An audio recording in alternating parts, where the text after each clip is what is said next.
श्री कृष्ण के मथुरा आने पर जब खबर लगी जरासंध को श्री कृष्ण के पुनः मथुरा आगमन का समाचार मिल चुका था।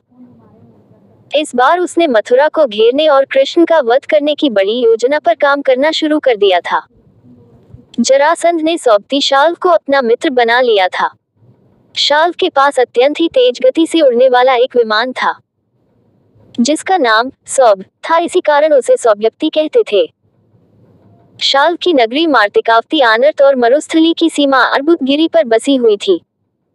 पश्चिमी सीमा पार कर उसने मित्रता कायम कर रखी थी। वह अपने वायुयान में बैठकर गांधार देश गया था और मथुरा पर आक्रमण करने के लिए उसने काल्यवन को मना लिया था। काल्यवन कुछ माह आर्यावर्त के दक्षिण देश के अजितंजय नगर में अपने पालक पिता यवनराज के साथ रहता था। ये काल्यवन मथुरा के राजपुरोहित गर्ग मुनि का पुत्र था। ये बात कोई नहीं जानता था। दरअसल अजितंजय की संतानहीन यवन राजा को पुत्र प्राप्ति का वर दिया था।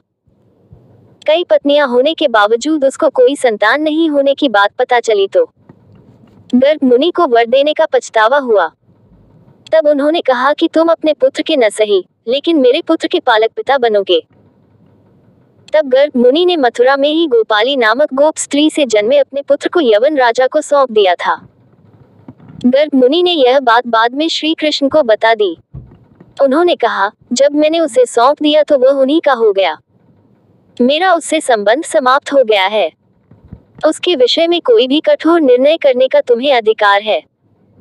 मेरी निष्ठा सदैव यादवों के प्रति रही है और रहेगी। गर्ग मुनि ने अपने जीवन का सभी ज्ञान यादवों को दिया था। वे उनके आदर्श थे।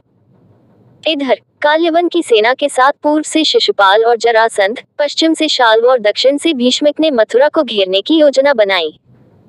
धीरे धीरे मगध में दुश्मन सेनाएं एकत्रित होने लगी। अब केवल काल्यवन की सेना सहित 14 राजाओं और उनकी सेना का इंतजार था।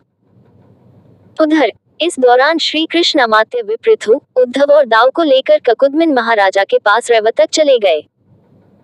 उनकी सहायता से कुछ निष्णात पनडुब्बों पानी के भीतर जहाज चलाने वाले को साथ लिया और प्रभास क्षेत्र में पहुंच गए।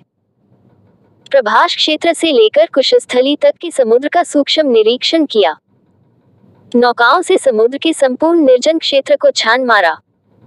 परीक्षण करने के बाद रैवतक पर्वत के पास कुशस्थली के समीप एक शांत विशाल द्वीप पर नजर गई जहां उन्होंने शंखासुर का वध किया था।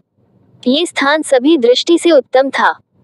शंखोद्वार द्वीप भी समुद्र में समुद्र तट से 1 योजन की दूरी पर स्थित था।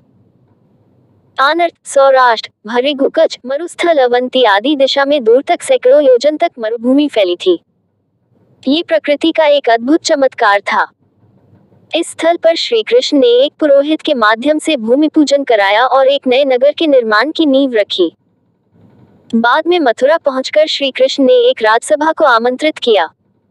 सभी प्रमुख यादवों की जीवन यात्रा में मथुरा में आयोजित यह अंतिम सभा थी।